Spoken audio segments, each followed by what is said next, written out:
right, well, welcome. I'm Dr. Seppi Yalda. I'm a professor of meteorology and also the director for the Center for Disaster Research and Education here on campus. So I want to welcome you to the conference. It's my pleasure this afternoon to introduce Dr. Bookmiller and Dr. Lowry. So I will do both introductions and then open it up to Dr. Bookmiller and then to Dr. Lowry. Dr. Kirsten Bookmiller is a professor of government and political affairs at Millersville University, where she's also a founding and contributing faculty member to the master's program in emergency management. For the past 2 decades, Dr. Bookmiller's teaching areas have included public international law, the policy and law of the international humanitarian system, international organizations, and human rights. She received her PhD in Foreign Affairs from the University of Virginia and completed the Hague Academy of International Law Seminar for Advanced Studies on the International Law of Disasters in 2012.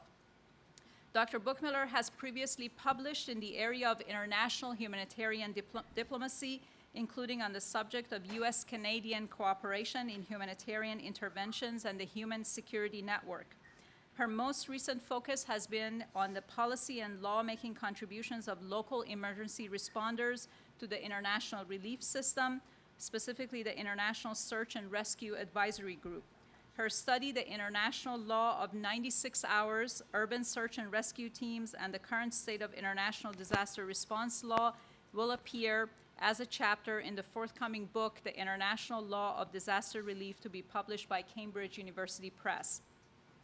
Currently, Dr. Bookmiller is collaborating with the International Federation of the Red Cross and Red Crescent to establish an international and comparative disaster law interest group at the American Society of International Law.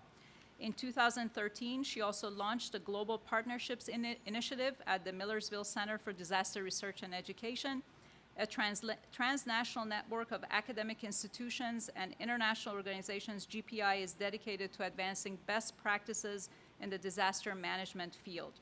So please help me in welcoming Dr. Bookmiller, and then I'll do an introduction for Dr. Lowry.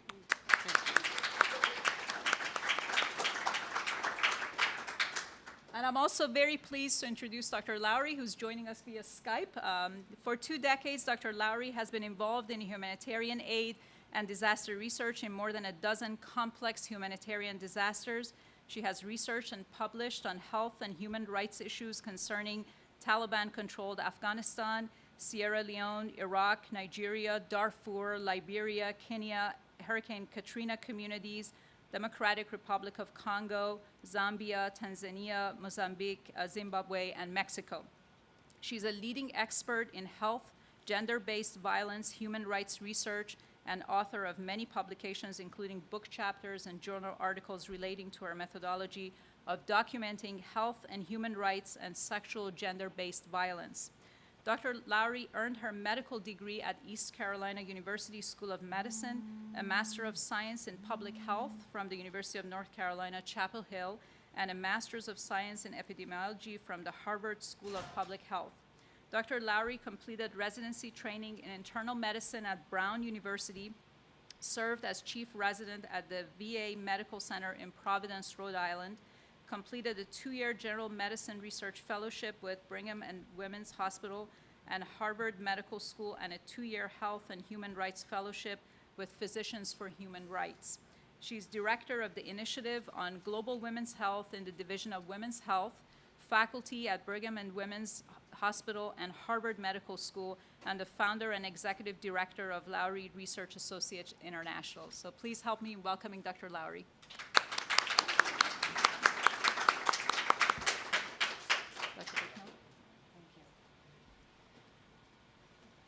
Please note, students, I don't usually look at my cell phone while things are going on. I apologize, but actually Dr. Lowry has texted me. She's having a bit of a hard time hearing us.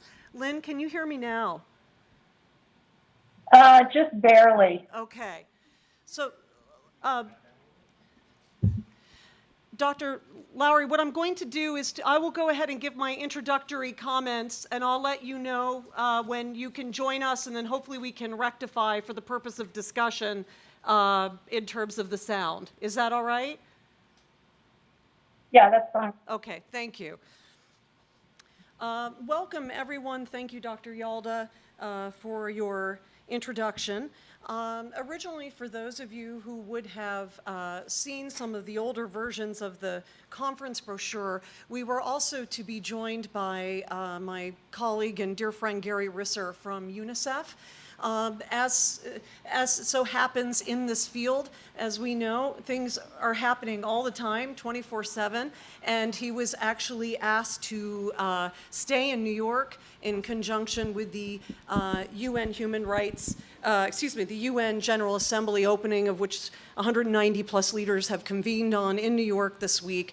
And because he's very well known and an expert in relation to Syria, little stuff going on there, they asked him to stay. He has actually been an adjunct faculty member with us, and he expressed his deep regret in not being able to join us, and he pledged at another time to come down and meet with you all. So I have been asked to kind of lay the groundwork instead for Dr. Lowry's talk, and really just to give you a broader context to think about in terms of disasters, right? This whole conference is looking at various issues with regard to human rights. And actually, this topic particularly stands out because, as we'll see, there's different ways we can think about human rights, and the disaster context brings its own unique challenges. So my goal is actually to give you the kind of 30,000-foot view of how to think about this context, to think about this situation, to raise some themes and ideas and patterns for you to think about and consider, and then I will turn it over to Dr. Lowry and her extraordinary field expertise and insight to bring us more the trees, of which she is so well regarded. So in terms of thinking about what is a disaster, for those of you who joined us at the kind of opening part of the conference, I was asked to define what is human rights. And the big thing that I conveyed is that this is much less straightforward than at first glance. And it's the same thing with regard to a disaster. Believe it or not, we constantly debate, negotiate, take each other on what actually it means and what it looks like. It's not very neat. It's not kind of nicely confined. And so my goal is just to give you elements related to disasters that you can kind of reflect on and chew upon, that we can broadly see, and hopefully that will meet some of the purists, if we have any, in the crowd. So in terms of disasters, one of the things we want to give some thought to first is the time frame.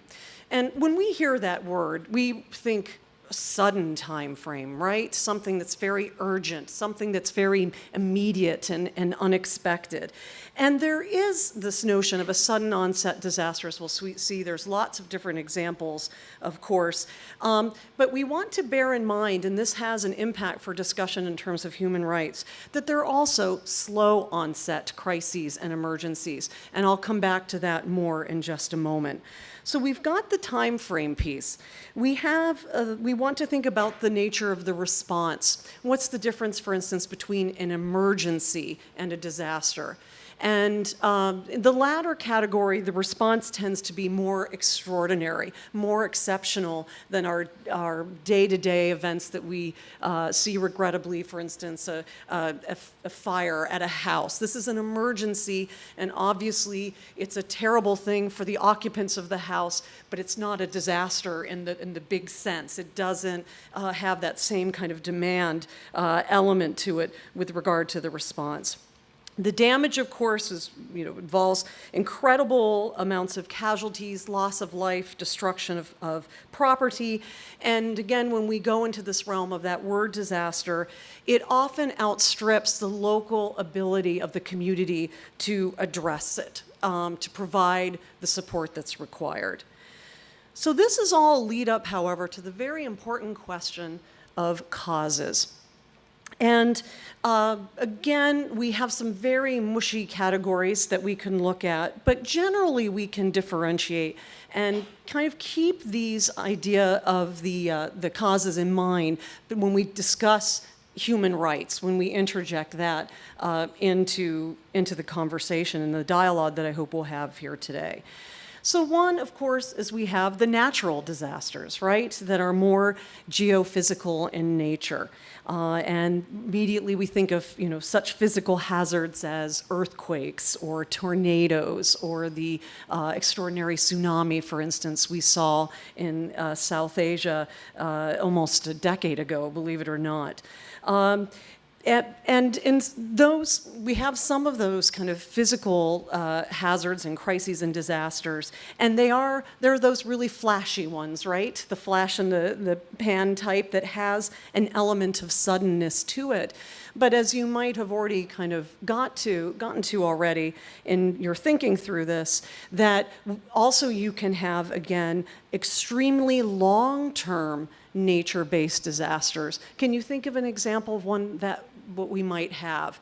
That Mother Nature, so to speak, I prefer Father Nature in some ways, but when it's bad stuff. But in terms of nature, can you think of something that would create a tremendous, kind of humanitarian challenge, but over a longer period of time? Earthquakes are still pretty instant and it's still pretty quick. Yes. Droughts, right? This could take many, many years. So again, we have to be more nuanced in our thinking when we think about these events, that certainly most of them have a very dramatic, sudden, immediate feel to them with regard to our kind of geophysical space, but they can also be longer term as well. Now, on the other side of the road, so to speak, are these what we call human-caused disasters, right? And you pretty much know where that's already going. These are tremendous catastrophes, loss of life and so forth, brought about by human agent. And this can be either whether it's in a context of violent conflict or an act of terrorism, as unfortunately we have just seen in Kenya during that terrible event that happened in the Westgate Mall in Nairobi. And so that's a different form of a disaster, separate from what we might first think about. But even there, we have to be more subtle. Those are the more dramatic cases.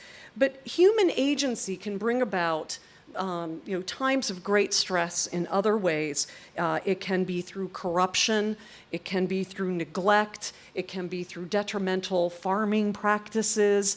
There's a number of ways that the human element can be interjected that's separate from that really extreme context or situation of war or terrorism.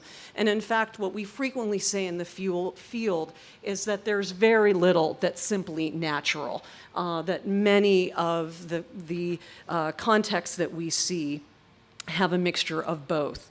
And in fact, we have one more category we might throw into the mix, which, depending whom you talk to, they call a complex disaster, in which it's a perfect storm of potentially natural hazards combined with societies that have a long-term vulnerability economically, socially, politically, geographically, and so forth. And so this comes together. Some examples, for instance, of this might be like Somalia, unfortunately, that we see in the Horn of Africa. It has had a tremendous famine for a very long period of time and drought. And on top of this, incredible clan-based warfare and violence. And Al-Shabaab, actually, that launched the attack in Kenya over this past weekend, also was actually originated in Somalia. So you've got everything going on there, unfortunately, in one pot, much to the detriment of and dignity and safety and security of the poor inhabitants that live there. You may have been hearing about things going on in Mali. It came only on the news front. By the way, the media is really problematic for us because media doesn't like the slow burn. It just doesn't grab the headlines. And so Mali had in fact been, particularly in the north, experiencing a drought and famine conditions for quite some time when then we added on a coup and a rebellion and all these other kinds of things. That's what got it into the front pages of the New York Times, not in fact the suffering that had been taking place up till that point. So in terms of these causes, which again, they bleed in together at times, but we can think about more natural disasters, commonly called human-caused, human-agent disasters, and then ones that mix together. Now, what I wanted just to highlight for you before Dr. Lowry speaks is a few things. One is that now we're going to add this layer of human rights into this conversation. And how do we want to think about it? Well, as you may have heard if you've been attending some of the earlier panels, that this notion of international human rights, generally speaking, the major push took place starting after the Second World War in terms of their legal protection. And we have actually some big kind of divisions and overlaps and so forth between some different areas that involve human rights. But one is our basic, we call it IHRL, International Human Rights Law. And this is human rights law that really much of what you're hearing about in most of these other panels. When we talk about with regard to immigration and mental health, LGBT rights, rights related to poverty and so forth. This is generally what we look at when we think about international human rights law. And overall, broadly speaking, it's addressing the relationship between the governed, the government and the people within a country and some of the basic protections that it has. We generally think about it in peacetime conflicts, but in fact, the United Nations and other agencies have been very emphatic. This is supposed to also exist during wartime as well. Although notably, sometimes human rights are abridged during times, as we know, in emergencies and crises, freedom of speech and other kinds of things. So we have that world of international human rights law. We then have another overlap. So now we're going to bring our human rights and our disasters get together a little bit more closely. And we have a body of law called International Humanitarian Law, IHL. International humanitarian law.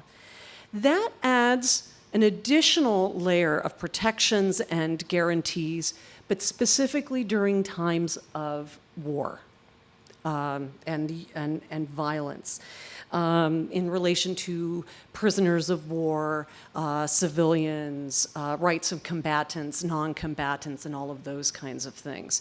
And we can then add on to that some other kinds of international law, the Genocide Convention.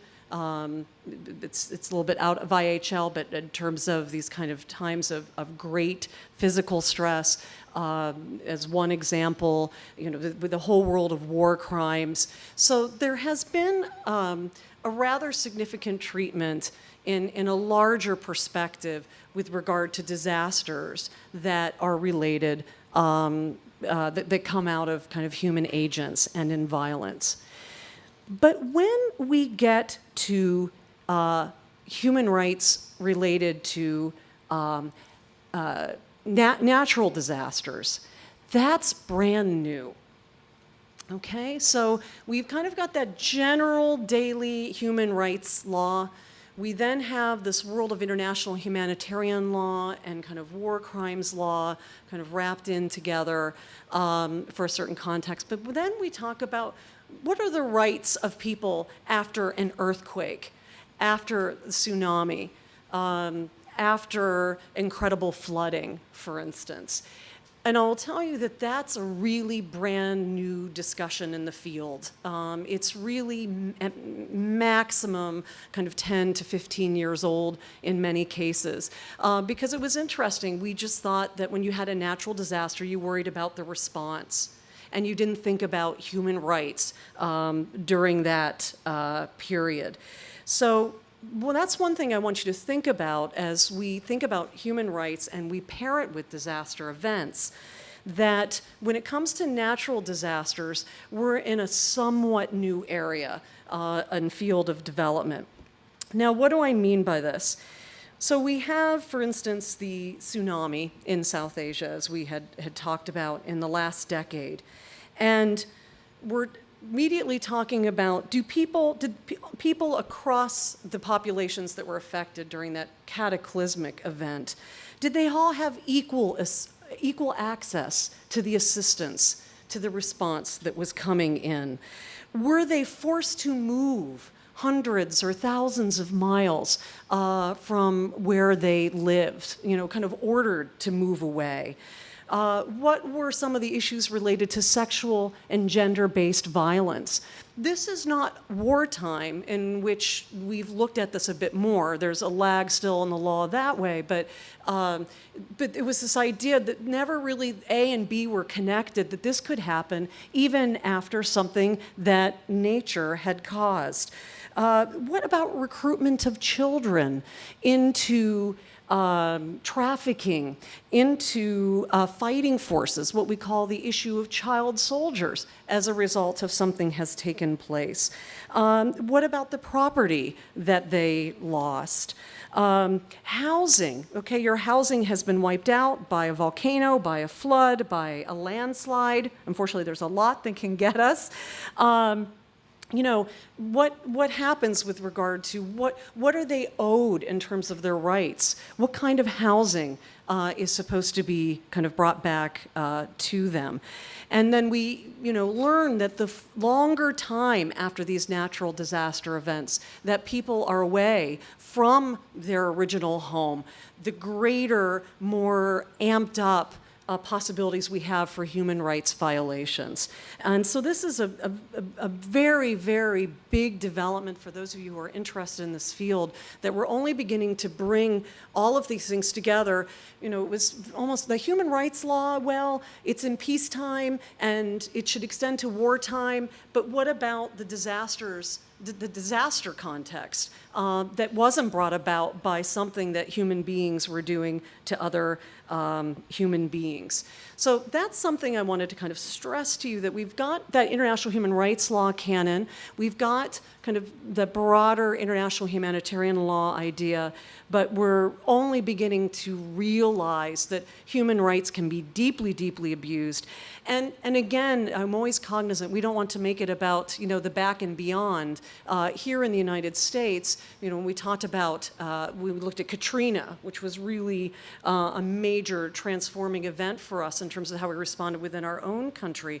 It brought up all of these issues, for instance, of the evacuation of the disabled, the evacuation of the elderly and the response to those with mental health issues.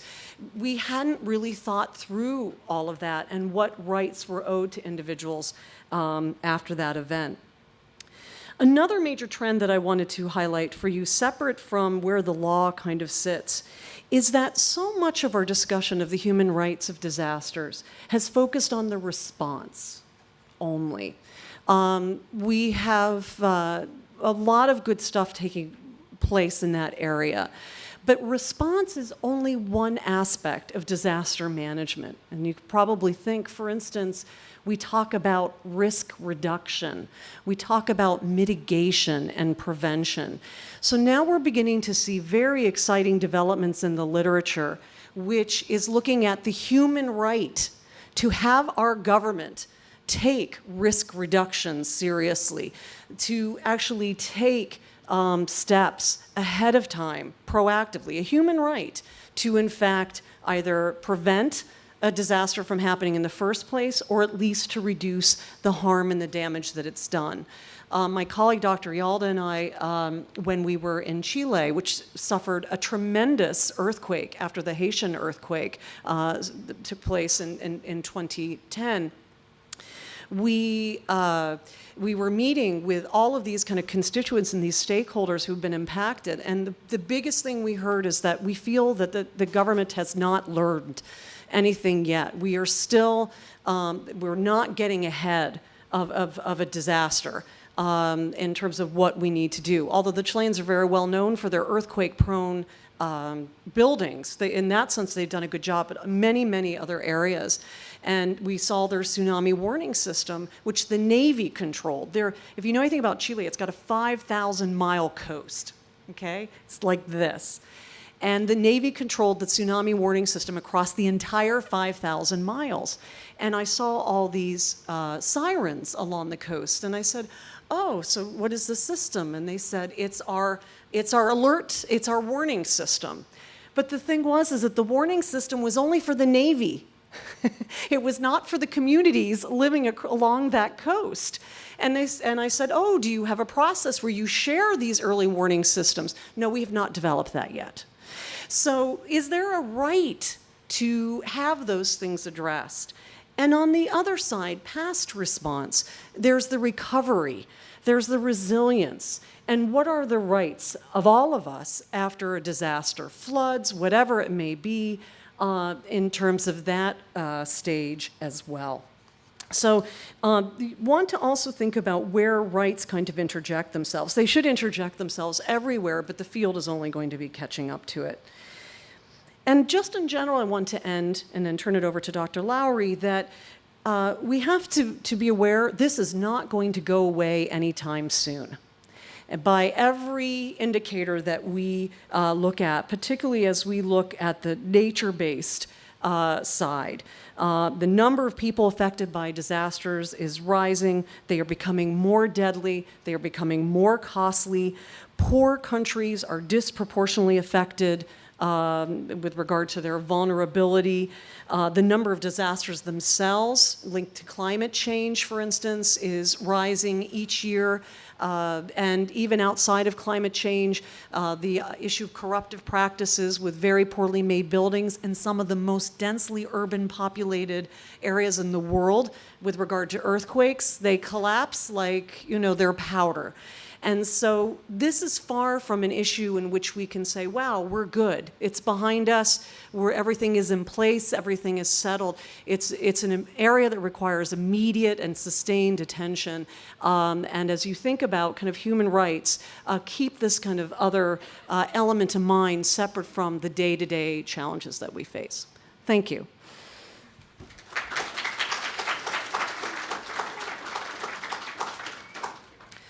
Dr. Lowry, can you hear me? I can hear you. Great. I'm going to turn it over to you then. Okay, you may need to stop your video because it keeps going from yellow to red.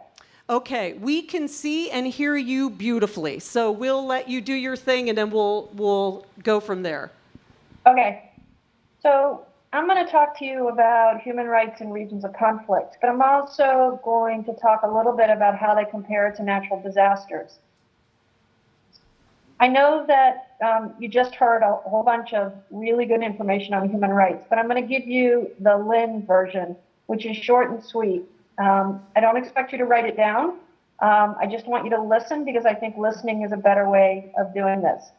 So human rights are basically a set of rights and freedoms that are inherent in human nature, and there are four concepts.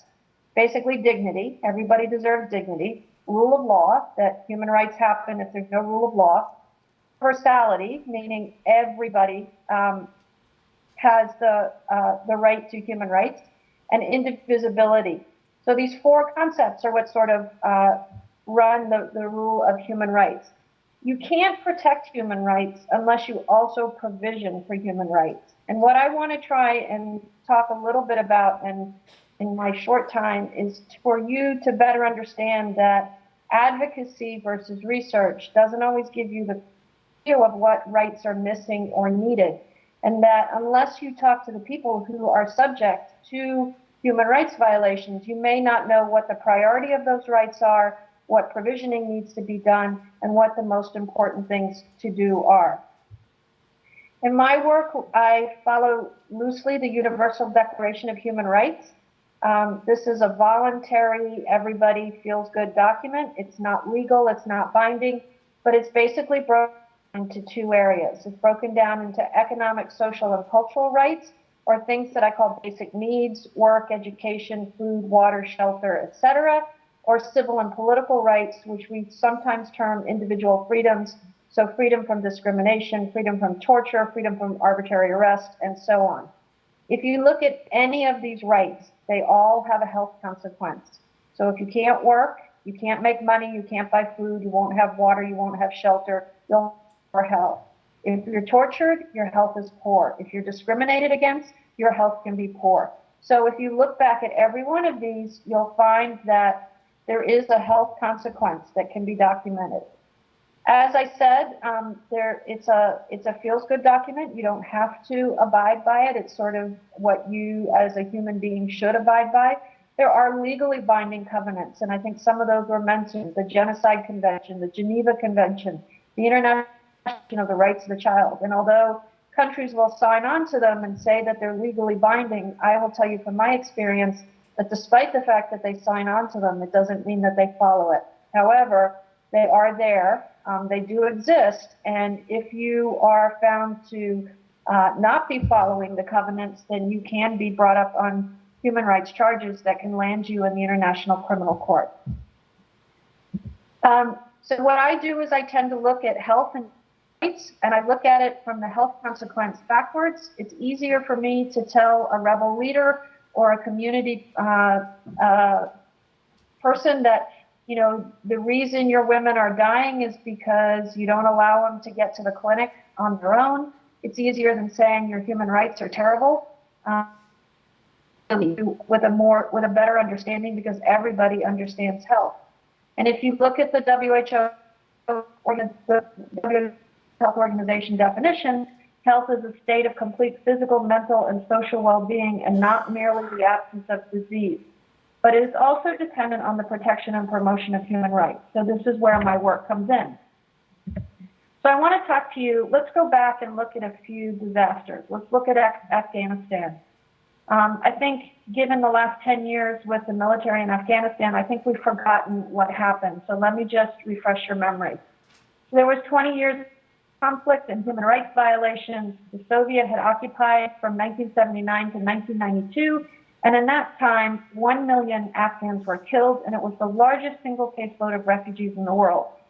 At that time, there were 6 million refugees. In 1997, with 1.4 million refugees in Iran and 1.2 million refugees in Pakistan. So there was a huge emptying of Afghanistan into other countries.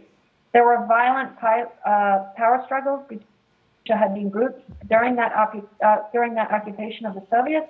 And then once the Soviets went away, there was a gap, and the Taliban emerged.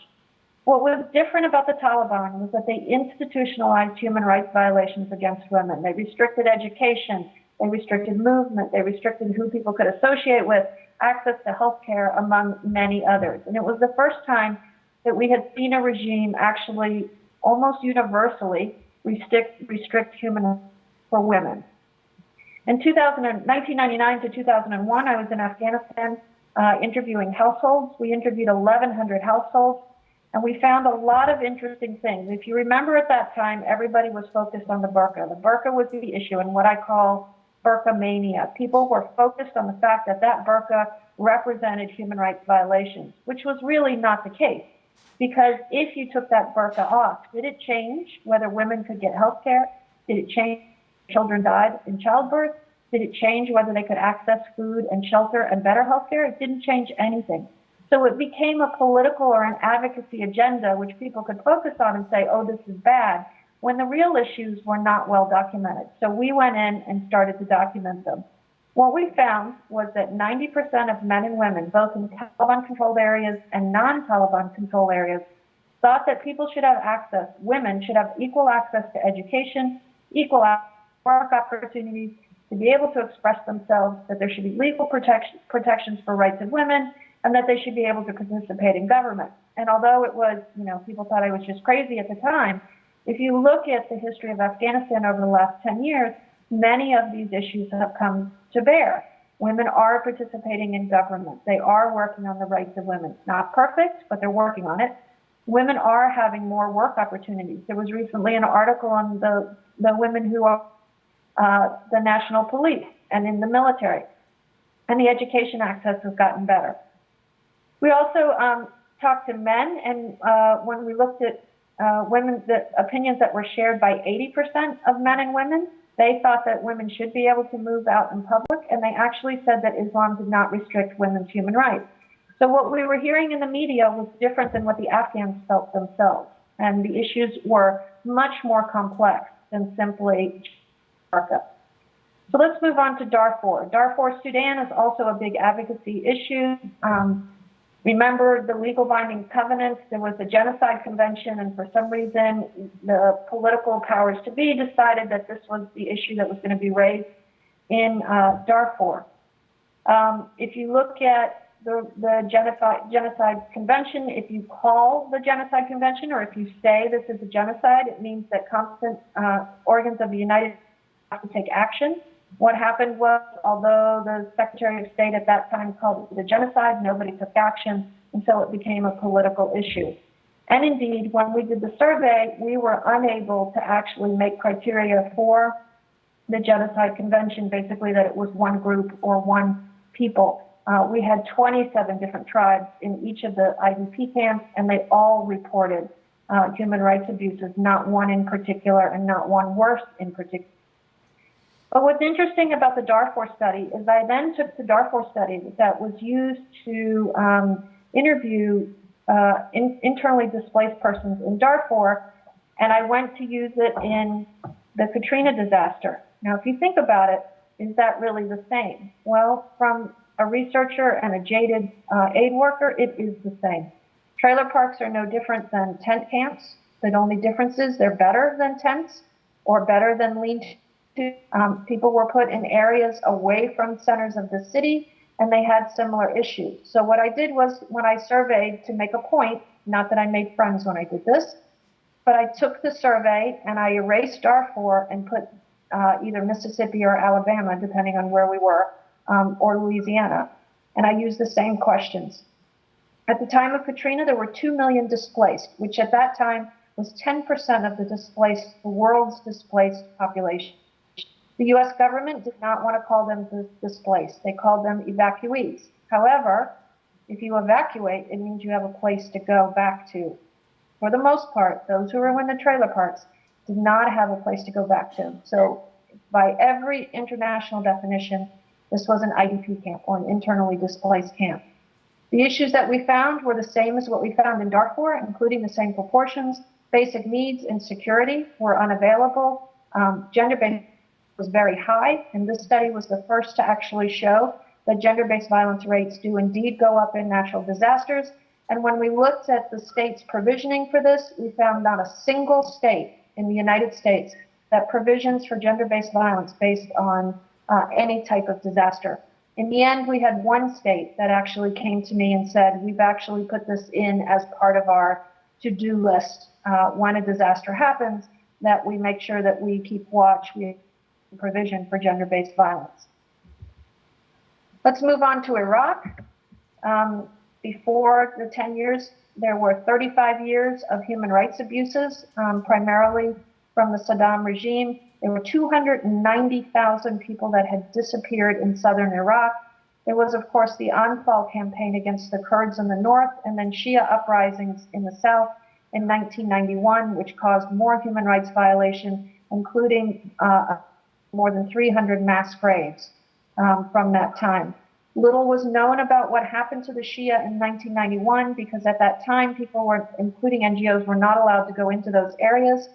So just at the start of the war in 2003, we went in and looked at the abuses to document the abuses that had happened from 1991 forward.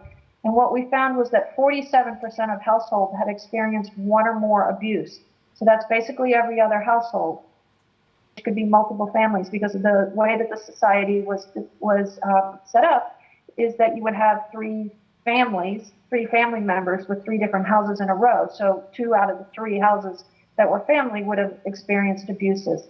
70% of the abuses occurred at home. 61% of people witnessed abuse. And the abuses mostly occurred between 1901 and 1993, although there was a smattering between 2000 and 2003 when there was some political rumblings about whether the U.S. should invade Iraq or were using them as war games in the military setting. And so again, Saddam went back in and thought, I'll oppress them again. 95% of people reported the perpetrator as the Ba'ath Party regime. A lot of what was going around from advocacy groups was that it was multiple groups, but 95%, similar to what we found in Sierra Leone, was that it was one group. could actually identify the perpetrating group. There were high attempted suicide rates, which were far above the rates for global suicide rates and regional rates. What happened subsequently was the World Health Organization went in to do another study and found that the rates were not elevated, although, again, mental health is sort of a sticky issue in Arabic society, and so I think the questions were tailored to get the data that they wanted, because they didn't want to have to address suicide rates that we had identified. When we looked at domestic violence, we found that about 50% of men and women indicated that it was okay to beat a wife if she disobeyed, and domestic violence rates were high, more than 7 times the US rates. When we looked at sexual violence, we didn't find relatively high rates. We found some that were non-regime related, namely marital rape or domestic sexual violence, and we didn't find a lot of regime-related rape. Although at that time we were interviewing women and not men, and had I interviewed the men as well, I probably would have found differences, because we now know that men had suffered at that time. Their views on justice and accountability, they really wanted those who were responsible for war crimes to be held accountable. They also suggested processes such as secular courts, religious courts, international courts, and a quarter of people wanted execution, torture, hanging, killing, or what was termed an eye for an eye. So you can see that there are a lot of issues that you have to ask about, not simply documenting what the rights are, but also documenting what the populace thinks, how the rights should be adjusted, because you can't program otherwise. So let's go to disasters and women. 65% of 25 million displaced adults, largely what you found in refugee camps and IDP camps, are women. And although the UN says that up to 25% of women experience sexual violence by an intimate partner, my study and studies of others have shown that this is much higher, and that the UN tends to use data that we simply call folklore, because we can't document how it was done, what methodology, and whether it's actually representative. Disasters are always short on healthcare access for women, leading to an increase in maternal mortality and morbidity. And certainly if you get disasters, you'll see the infant mortality rates as well as the rates of women dying in childbirth go up. If things get better, it gets better. Rates of sexual violence after Katrina were excessively high. They were also high in Eastern DRC, with 40% of women reporting sexual violence and 15% of men. So this is not just a woman's issue.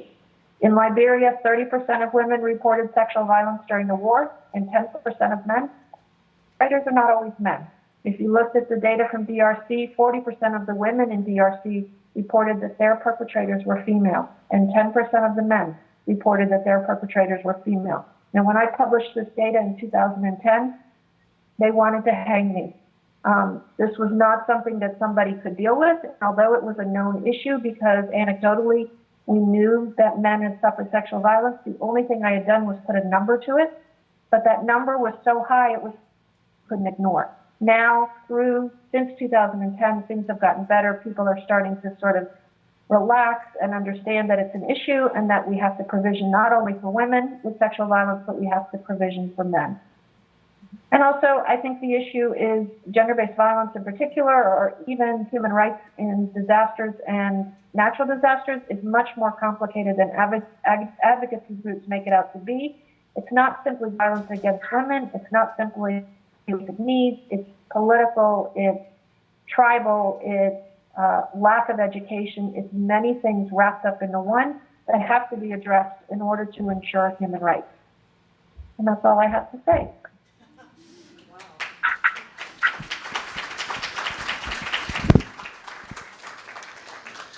Thank you, Dr. Lowry. This is a chance for us, for you to interact with an extraordinary and well-regarded expert in the field. So I wanted to see if we had any questions for either of us, or comments. I can bring the mic to you. I would say Phil Donahue style, but about 99% of you would not know what that means. So any questions or comments? Lynn heard that. I know there's a lot to kind of chew on here. Yes, hold on one moment. just trying to think of how to set things up to prevent those kind of statistics in the future. And just think about maybe like the link with education. Did you see that in the places that you were studying, like women's education? I'm just trying to think of a way that, you know, the United Nations or the United States could direct money or whatever in terms of what things could be supported that would help to change the way women are treated in times of war. Kirsten, can you repeat just that? It was all broken up. The general thrust of it is in terms of potentially funding priorities.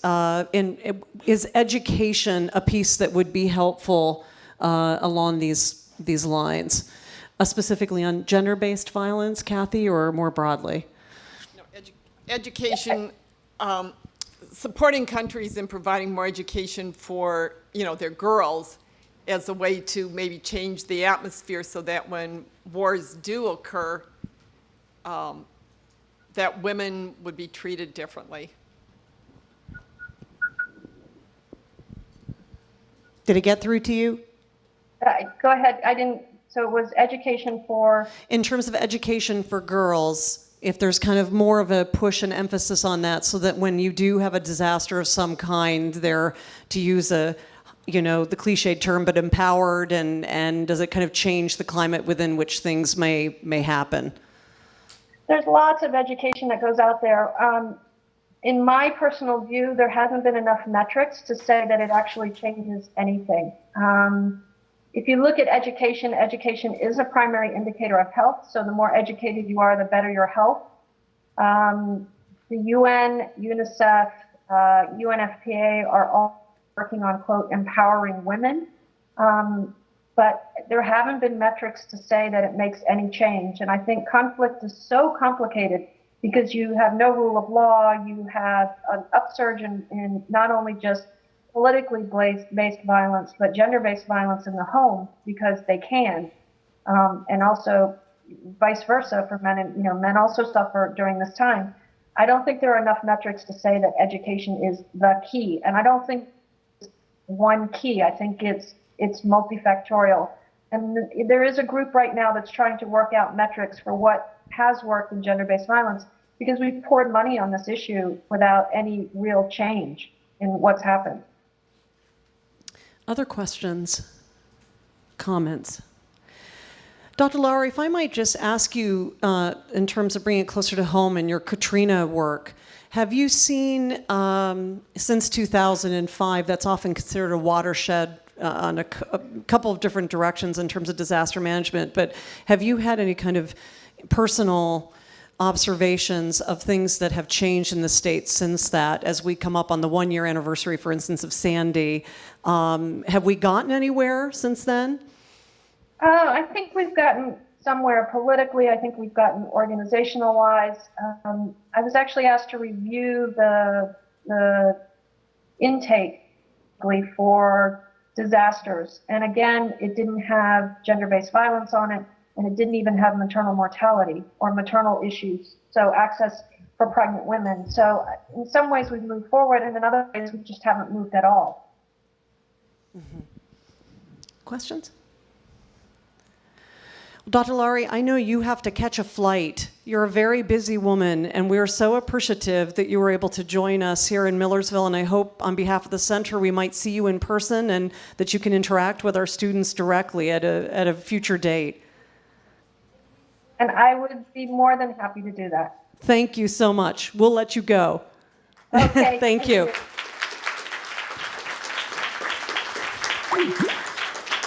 Dr. Lowry was originally scheduled, we had hoped for her to be with us. She was actually then doing field work on the African continent through a six-country study. And as it so happened, she then turned out to be in the States. She just got back, apparently, from what I understand, late last night because she was in the midst of, I think, country number 4. She was to enter Zimbabwe, and they denied the team access. So talk about human rights, right? And so she had the choice. The next country up was Tanzania, and it was going to be 10 days down the pike. So the team has come home. and they're going to go back out again. So she was very sorry. It turns out she was here all along, but it turned out that she was able to join us. I wanted to bring to your attention, Dr. Yalda unfortunately had to leave, but you may or may not know, in your backyard here on campus, we have a nationally and internationally recognized center for disaster research and education called CDRE. Dr. Yalda is the director. It's a multidisciplinary center in which we look at disaster management more broadly. And we also have a master's, an MS in emergency management that is growing like gangbusters. And it has everybody from first responders seeking to move into the managerial track. We have current military, retired military. We have lots of Millersville graduates going into it. But I wanted to let you know that resource is here. We do workshops and seminars. We're doing something on business continuity very shortly. Lots of international work. Dr. Lowry, we're actually in discussions with her to join us as a center affiliate. Gary Risser was not able to join us as a center affiliate. We work very closely with FEMA and a variety of, and PEMA, Pennsylvania Emergency Management. The big thing, though, to keep in mind with a master's degree is it's 100% online.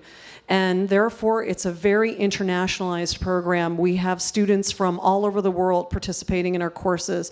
And when I taught in summer 3, for instance, we had military based in Afghanistan at Camp Leatherneck and another military service person in Saudi Arabia. And we also have international students coming from all over. So there's something, a lot of times students will be like, really? Millersville? Yeah, Millersville.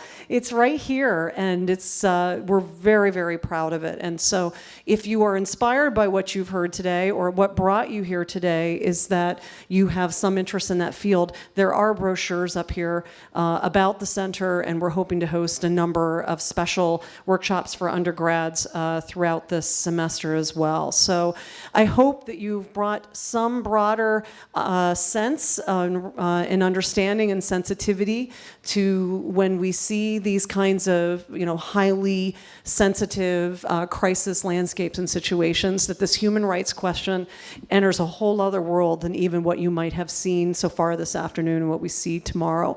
I want to encourage you to join us for the Cheryl Wu Dunn lecture tonight. That was a catch for Millersville.